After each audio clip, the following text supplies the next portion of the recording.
Good morning, everyone. Thank you for joining us this morning. I'm Anne Marie Miller, Vice President of Development here at the museum. It's an exciting day here for the museum and for Peoria. We're here to announce the launch of our brand new exhibition. So with more information on that, please welcome our President and CEO, Mr. John Morris.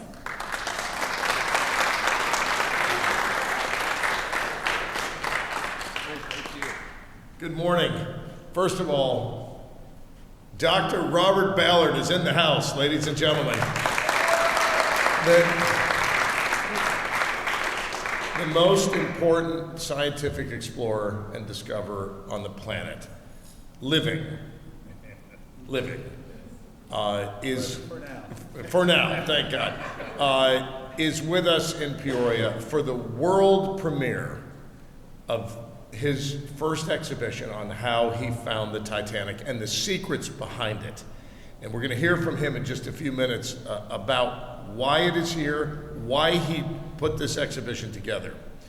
But we are so proud, and on behalf of the board of directors of the Peoria Riverfront Museum, Todd Baker, our chair, Gretchen Petrakis, the chair of our development committee on the board, is with us today. I'm so proud to work for these 21 leaders in the community who serve voluntarily and generously to help the Peoria Riverfront Museum achieve our mission. And our mission is to unleash the full talent and genius of every individual.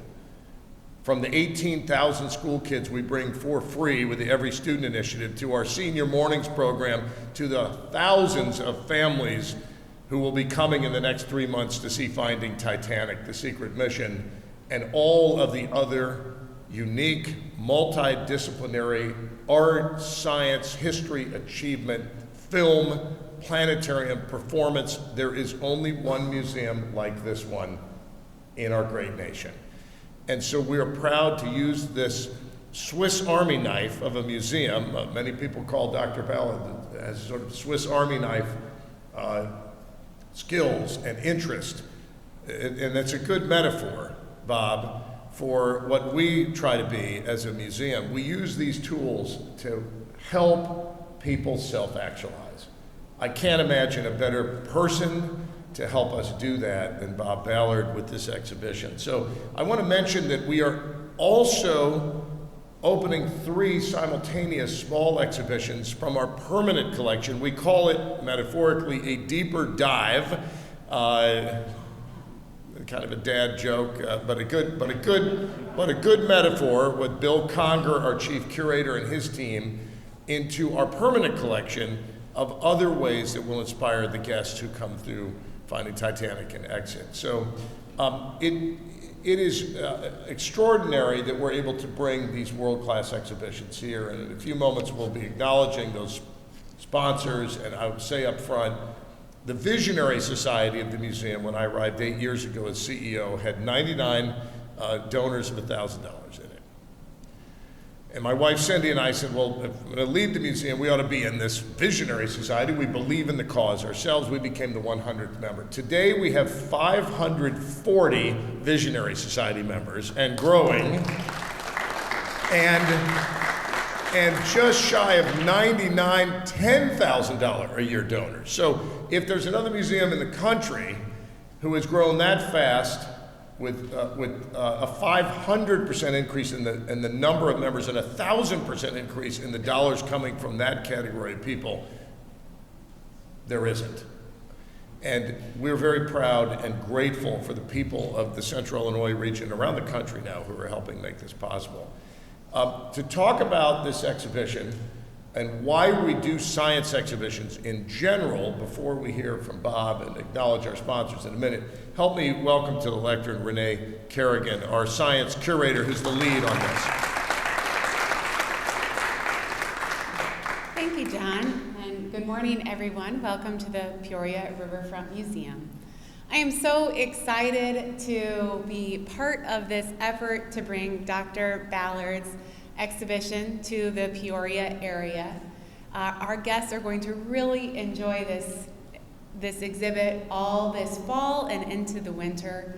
You will get to learn about the secret mission to find, some Navy submarines, but oh, by the way, the Titanic as well. My favorite parts of this exhibition are actually not just about the Titanic. Dr. Ballard is a world-renowned scientist and explorer, and in the late 1970s, discovered hydrothermal vents at the bottom of our ocean, life living in places where we never thought life would exist. And from then on has just continued the scientific exploration and discovering new things, helping revolutionize our understanding of the oceans. So my other favorite part of the exhibition is about the future. It's about how everyone can be an explorer. And the young people here in Central Illinois will get to think about how they can be an explorer. What types of jobs you can have to contribute to our understanding of the world. You don't have to be a marine biologist to be an ocean explorer. You can have many different types of jobs and or interests to help us understand the world around us. And there's a great part in this exhibition that's all about that, putting the young person in the perspective of how they can help in the discovery of our world and our oceans. You'll also be able to see some footage from Nautilus Live, Dr. Ballard's boat that's out exploring the ocean right now, and you'll get to see some of that exploration in the exhibit. We'll have opportunities for exploration throughout the museum this fall. As John mentioned, we are opening 3 other small exhibitions that will help you explore our permanent collection. And in our planetarium, we have a planetarium show all about the ocean worlds in the solar system, where some of them have hydrothermal vents as well. And we'll think about if there could be life beyond Earth in those oceans in our solar system.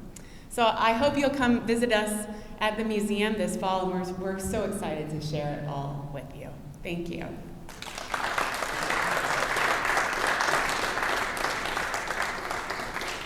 Thank you, Renee. So this is the greatest collaboration weekend I've ever seen in Peoria, because together with the Peoria Symphony Orchestra, Anthony Murat is here. Anthony, if you'd stand, the Executive Director of the Peoria Symphony Orchestra. In fact, come up here for a minute, Anthony. And with our friends at OLLI, the greatest OLLI in America, at Bradley University. In fact, Shelley Epstein, if you'd step up for a minute. I want you to take a look at the 3 of these folks and what we represent, which is a collaboration unprecedented. The Peoria Symphony, well, tell them what you're doing tomorrow night. Anthony Murat. Well, the symphony tomorrow night is going to present Titanic Live, which is the classic film with Leonardo DiCaprio, and we're going to have the film above us on a huge screen. I actually just saw the picture of it. They're setting up over at the Civic Center right now, and the orchestra will be playing the soundtrack for the whole movie. It's really something you should go out to see. The Riverfront Museum members will all receive a 10% discount. Just tell them that you're, I think there's a discount code. I think you mailed that out. And everybody that comes to the symphony performance gets 50% off of entry to this lovely exhibit of the Titanic. That's great. So a great collaboration. And also with OLLI, we have a discount for the OLLI members, and we also have 12 now ambassadors from the Bradley University that are encouraging students to come to the orchestra, not just this performance, but all year long. And so it's a wonderful collaboration all around. Thank you, Anthony. Yeah. That's terrific. And Shelley Epstein, who is the president, not just a member of OLLI, he is the president of the Osher Lifelong Learning Institute at Bradley University. And last night we had a spectacular launch. And Shelley, tell everybody a little bit about what happened last night in our OLLI collaboration. Well, it was great. We had 2,500 people signed up to come, and most came, even though it was free. It was a spectacular night. Dr. Ballard, or as his friends call him, Bob, one way or the other, spoke extemporaneously without one note for an hour and a half. And did I say he's 83? I don't know anyone who can do that. But he told his great story in very personal detail. And Anthony, did you say that OWI members get a discount for the They do, OWI 10%. members? So not only Yeah. museum members, OWI members as well. Yeah. So I have some. Go ahead, I've go got to ahead. do this, or else I'll be in Say your big piece. trouble. Say your piece. It says right here, good morning, so I'll say that. On behalf of OWI, Osher Lifelong Learning Institute, we're thrilled to share the success of last night. Welcoming Dr. Ballard to Bradley was truly special for OWI and the museum, the university, and indeed the entire Central Illinois community. Thanks to the generosity of two significant OWI donors, as I said, we had 25,000 folks, 2,500, 25,000 might be a little bit much, but we can fit them, from across the region, fill the Coliseum to hear one of the world's, or in John's view, the world's greatest explorers, and they did so at no cost. Now, this wasn't just a lecture, far from that. It was a celebration of discovery and history and community. And OWI, as you may know, is dedicated to lifelong learning, like the museum, and most often with adults 50 and older, or children 50 and older. But last night showed how powerful it can be when we open our doors to everyone. Families, students, lifelong learners of all ages shared this remarkable experience that inspired curiosity across generations. We especially want to recognize our partnership with the museum, John, your tremendous staff. The museum is indeed one of our community's greatest cultural treasures. Well, perhaps the primary cultural treasure, as Ms. Dr. Ballard. And teaming up with OWI, we're able to bring history to life in a way neither organization could have done so alone. There's a message there.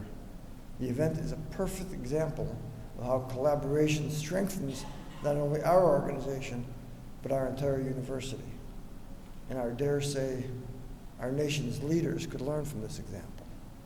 So today we celebrate more than a successful event. We celebrate the joy of learning, the power of partnership, and the vitality of Peoria. Welcome to Peoria, Dr. Ballard. We look forward to the exhibit. Great, thank you so much. Thank you so much. Ollie, through an anonymous donor, has made a substantial commitment, not only to make possible last night free to thousands of people were registered, but also to help us bring your exhibition, Dr. Ballard. So speaking of helping bring the exhibition, and thank you, you guys can sit down if you want. You can stay with me, though, Shelley, if you want. So speaking of helping bring the exhibition, the leading corporate partner for bringing these major world-class blockbuster exhibitions for us these 8 years since I've been here is CEFCU. Matt Mamer, the president of CEFCU, is with us with members of his team, and we're so grateful for what Matt, what you do. Janae's not with us today, but Janae and Martha and all of your team, that I'd like, if you would, please come forward so we can hear from CEFCU. Let's give them a big gratitude, a round of applause for leading the way. Well, thank you, John, and good morning. Here today as we welcome Finding Titanic, The Secret Mission, and Dr. Ballard here to the Peoria Riverfront Museum. And as I've learned a little bit more about Dr. Ballard's amazing mission, and I was thinking about what to say today, I was thinking of my own family and their fascination with the Titanic itself, and really my thought went to it really transcends generations. So I think we saw that last night with all age groups, attending, the amazing event at the Renaissance. And so my mom, reminded me of 2016 when there was an exhibit here about the Titanic and how impressed she was. It just said, you just got to go experience this. And so my parents were really impressed with that. I look forward to bringing her through as well. And then my daughter, when she was about 7 years old, she had 2 books that she loved to read all the time. And one of them was the Titanic. The other one was Tumble Bumble, for your information. But you didn't think you'd get a Tumble Bumble reference, Dr. Ballard, here today. anyway, the Titanic book was one that I read over and over and over to her. So my knowledge of the Titanic was reinforced at the third grade level, way back then, as we did over and over as we read that book. So again, I think it really transcends generations of the interest in the story of the Titanic. And the lesser known, part of the discovery of the Titanic, something I've really dove into. John has really kind of dripped a lot of the exhibit, facts and some of the things on us, over the last few weeks on this and as it was presented to us. So I think it's just going to be a fascinating draw. We know it's going to be a great draw for the community here and also bring people in from outside the community as well to experience all the Greater Peoria has to offer. So again, it's an honor to be a part of this. And as we celebrate this exhibit with our members next Saturday, a week from Saturday on October 4th from 10 o'clock a.m. till 2 p.m., CEFCU members can enjoy free admission, giveaways, Titanic-themed treats, and much more as part of that very special day. So looking forward to hosting all of our members for that. So again, I want to thank again the amazing team here at the museum. As John mentioned, we often partner with the museum on these kinds of exhibits, and we see real value in that to our members and the communities that we serve. The team really goes above and beyond to do things like the Every Student Initiative that's so important for all kids to come in and see these great exhibits and learn from them. So we appreciate the partners, the board, the volunteers, everyone that works behind the scenes to bring this exhibit. And of course, Dr. Ballard, thank you again for being here. It's an honor. Thank you. Thank you so much. The Gilmore Foundation, most of us know, is the largest private foundation established by the estate of Bob Gilmore, who lived to be 100 years old, former president of Caterpillar. Gilmore Foundation run by Laura Cullen and the president, Doug Oberhelman, who, Bob, is the chairman of that board. Gilmore Foundation made $1 million commitment to the museum on our 10th anniversary to help be prepared to engage major world-class exhibitions when they came to light. So the last 3 years, Gilmore's been behind the scenes at making sure that we're able to push forward on these major exhibitions, including this one. And I would have to say, getting to be the first out of the starting gate, the world premiere, is in large part a benefit and a result of the Gilmore Foundation giving us the confidence to go after these things as soon as we could. And with CEFCU's partnership, who jumps into action on these. So I recognize Gilmore. Laura couldn't be with us today, but recognize Gilmore. I also want to recognize a number of other individuals, but one in particular who I'm going to ask to come forward to say a couple of words here is the chair of our development committee, who helps us acknowledge and raise all the resources for this $6.5 million a year totally privately funded organization. And I mentioned earlier Gretchen Petrakis, also a major sponsor of Finding Titanic. Please help me welcome Gretchen Petrakis, member of the board. Thank you, John. I have to get the readers on. As the chair of the Board of Directors Development Committee, our job is to oversee the general philanthropic support and to thank the thousands of people who make this privately funded, not-for-profit museum possible. This world premiere exhibit is in Peoria because of one reason: all the generous people, the Visionary Society members, sponsors like CEFCU, Gilmore Foundation, and OLLI, and all the members who aim high for Greater Peoria. Now, John did not give me permission to speak personally about my contribution, but Anne Marie did. So I'm going to take just a few minutes because I have the pleasure and the privilege of serving on the board. And this exhibition has been talked about for 2 years. So 2 years ago, we started talking about this. And this place is not just a place that has art on the wall or objects sitting around. This is a place that tells stories, and stories about the people who made the art or found the objects or created the stories, and the person is behind every exhibit.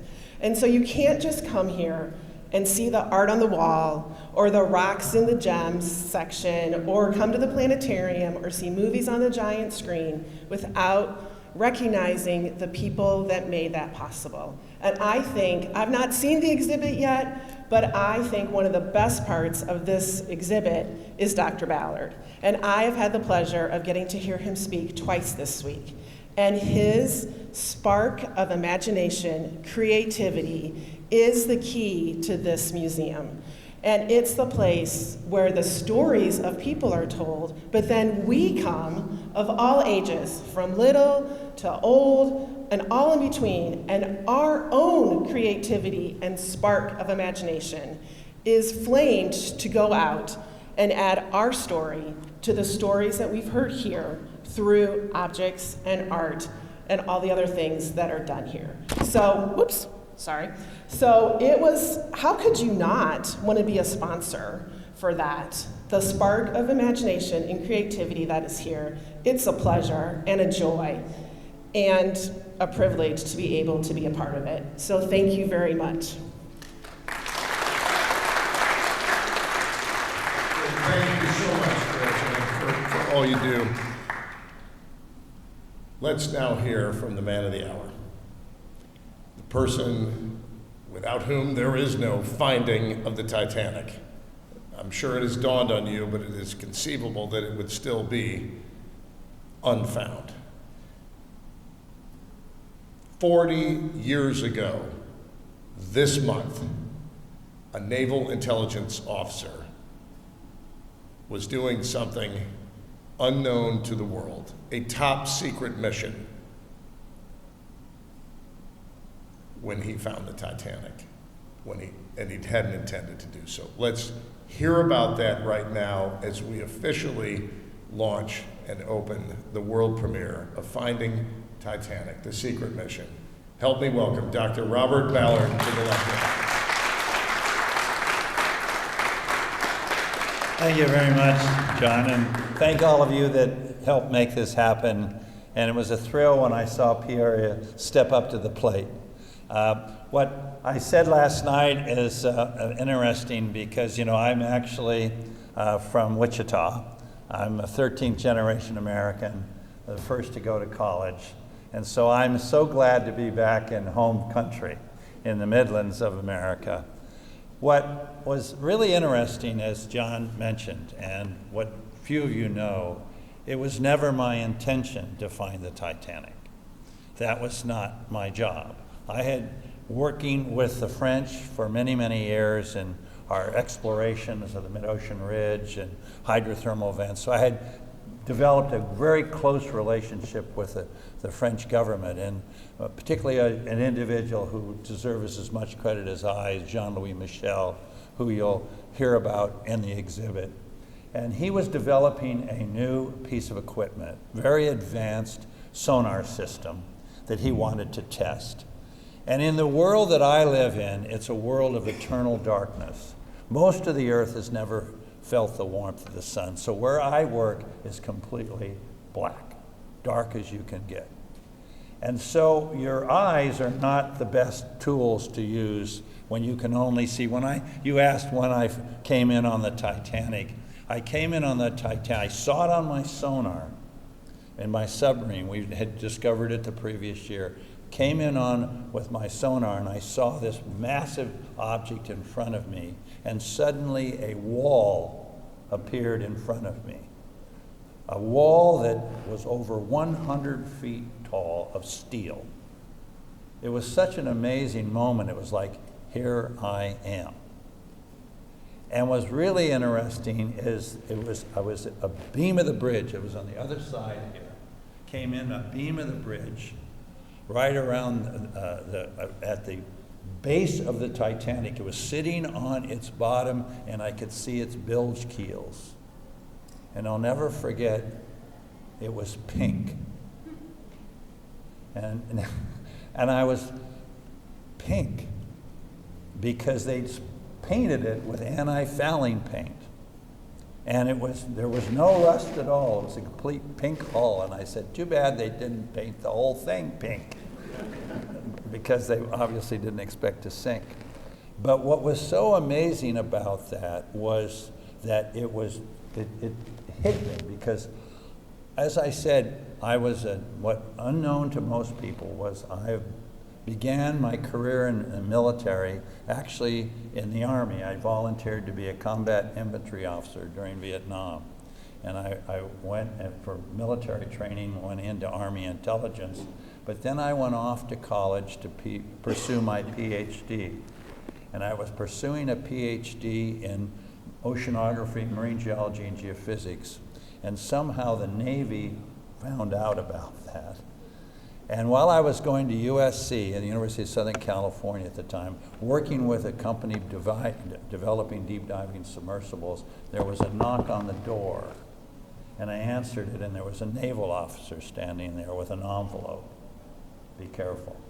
And he handed me the envelope, and I opened the envelope, and it said, "Congratulations," and you should never read past congratulations.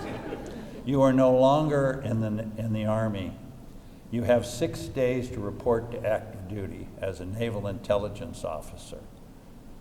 I got them to give me 30 days so I could finish my college credits in graduate school. But in the middle of graduate school, I got in a little VW and drove across the United States and reported for active duty as a naval intelligence officer. But I was then placed at a place called the Woods Hole Oceanographic Institution, which had a deep diving submarine called Alvin.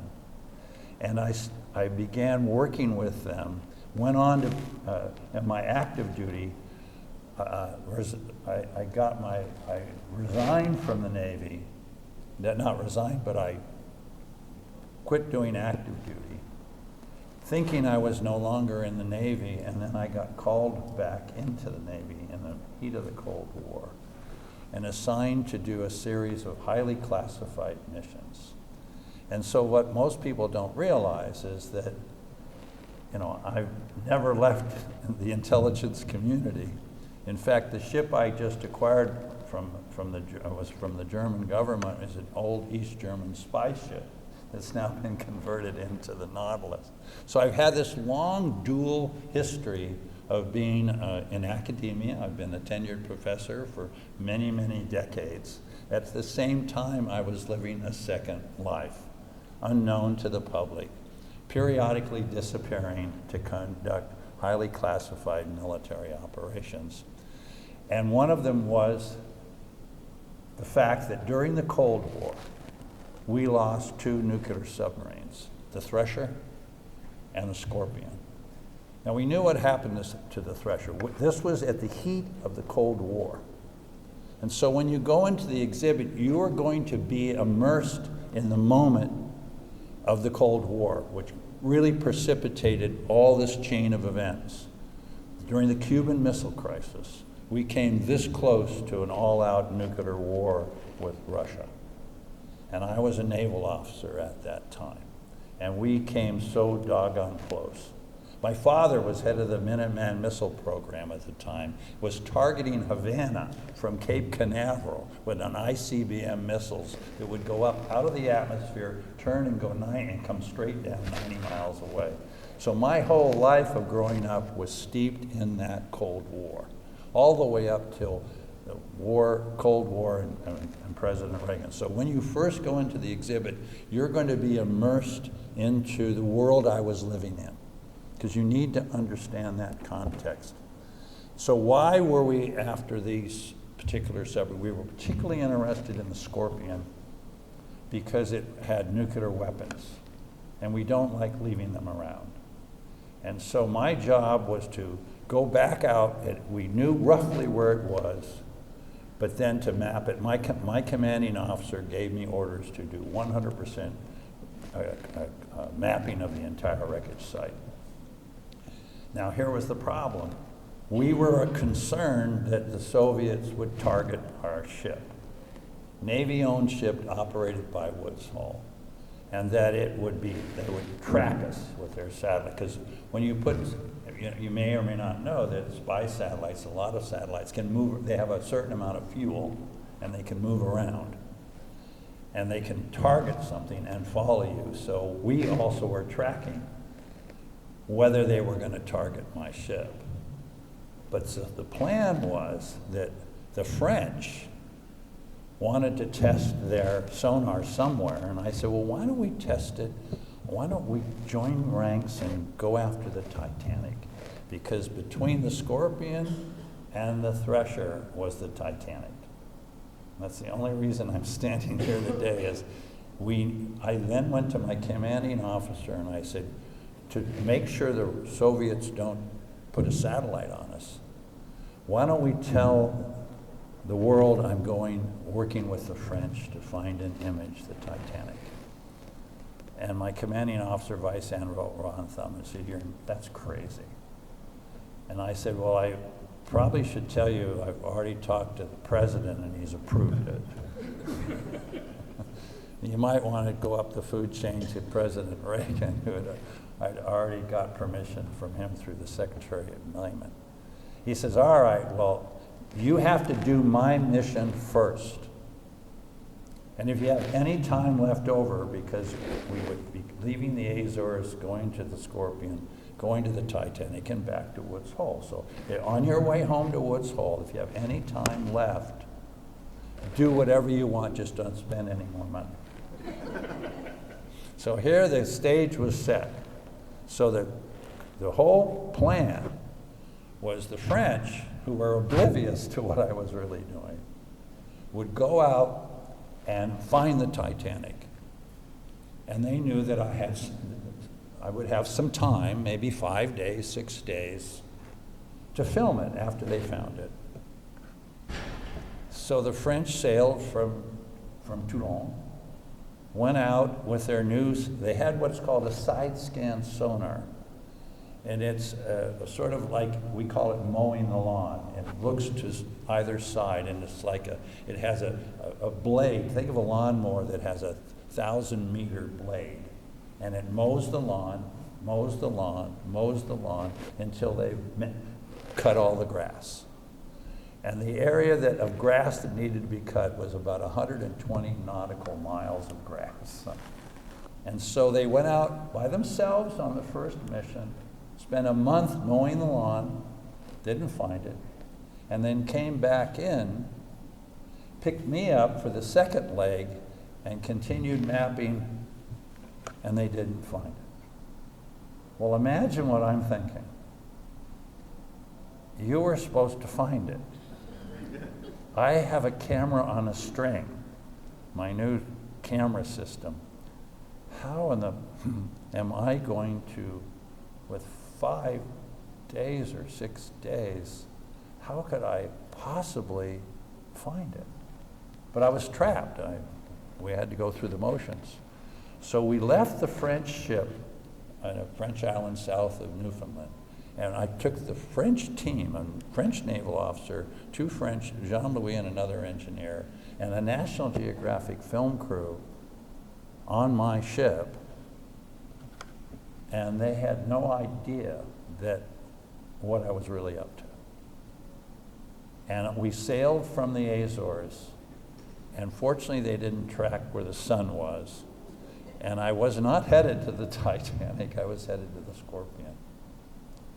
Now, I had embedded in my team intelligence officers. I had one in uniform that was obvious. I said that he was the head of the Office of Naval Research, which was my sponsor of my technology, which was not true at all. He reported to Admiral Thunman, who's Deputy Chief of Naval Operations for Submarine Warfare. And I embedded, because we stood 4 on, 8 off watches. Traditional watches at sea is you stand 4 hours, you get 8 off, you stand another 4. In a 24-hour cycle, you're 8 hours. So you have 3 complete teams. And I needed someone embedded in each team that knew who could come into my command center and who couldn't. And I picked women because of the chauvinistic time I was living in. And I call them data loggers. They were not data loggers. They were naval intelligence officers who knew who could come into my command center. You had a double lock. You came in, they're waiting, they have a list, and if you needed to be able to prove you had a top secret clearance or you weren't allowed to go through the next door. And that's what's going to happen in here. We're going to put you in my shoes, and you're going to have to enter codes to let you learn something. So the whole idea is to, and there's a clock ticking away. It starts at 21 days when we left the Azores to where we had to be back in Woods Hole. And so the clock is ticking. And it begins with the French searching and failing. And then all of a sudden, we're now with a few days later, I've got to find the Titanic and image it. And I'm going, there's no way it's going to happen, but I'll go through the motions. Well, I found it. How did I find it? And I learned how to find it as I mapped the Scorpion. It taught me how to use a camera to find something in total darkness and then image it and do it all, find it in 5 days. How the heck did I pull that off? Well, you're going to get in my shoes and you're going to walk through the exhibit and you're going to figure out how that happened. And I'll give you a little hint. I'm dyslexic. And that's why I found it. Now, how does those pieces all come together? But what's really important about this exhibit was I grew up born in Kansas, grew up in California during the Cold War. I was a Cub Scout, a Boy Scout, Explorer Scout, an Army officer, a naval officer. On my honor, I will do my best to do my duty to God and my country, friendly, courteous, kind of true. Was bred in me, and I had to lie for so many years. So I feel like I'm going to confession here and finally getting this burden off my shoulders of finally telling the truth. So enjoy.